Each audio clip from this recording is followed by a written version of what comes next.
Pemirsa, ratusan masyarakat Gampung Blangcrum, Kecamatan Muara II, Kota Lok Semawe, Selasa malam juga menggelar zikir dan doa bersama, serta pawai obor keliling kampung.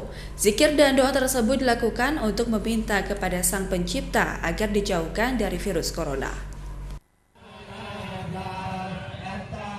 Zikir dan doa serta diikuti pawai obor keliling kampung ini dilakukan warga Gampung Blangcrum, Kecamatan Muara II, Kota Lok Semawe, untuk memohon kepada Allah Subhanahu wa Ta'ala agar dijauhkan dari ancaman penyebaran virus corona.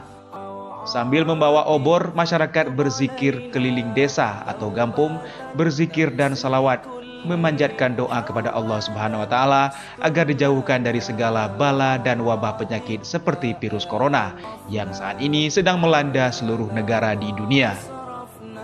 Kecik Gampung Blangcrum, Ismail Putih mengatakan, kegiatan ini merupakan tradisi orang tua terdahulu bila desa diserang oleh wabah atau berbagai musibah, sehingga sudah menjadi adat secara turun-temurun.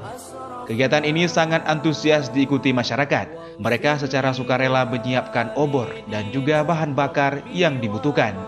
Ini merupakan malam terakhir dari 3 malam yang direncanakan. Dari malam pertama sampai pada malam hari ini, selama 3 malam berturut-turut, kita sudah melaksanakan kegiatan untuk berdoa, baca selawat keliling desa. Mudah-mudahan dengan parade obor ataupun suluh yang kita lakukan di desa Blangcrum ini, semoga kita minta kepada Allah Subhanahu wa Ta'ala, wabah yang selama ini merajalela mendunia, khususnya untuk Indonesia, kita minta kepada Allah untuk dijauhkan dengan segala hal yang menyangkut dengan wabah. Kegiatan tersebut selain diikuti ratusan masyarakat, juga melibatkan muspika setempat, serta dikawal oleh Babin Kamtibmas dan Babinsa. Acara dimulai dari jam 8.30 malam. Mengambil start dari Jalan Ahmad Kandang samping Menasah, Dusun Dayah Baru melewati Dusun Blang dan Dusun Tepin. Selanjutnya kembali ke Menasah. Dari Lok Semawe, Tim Liputan iNews memberitakan.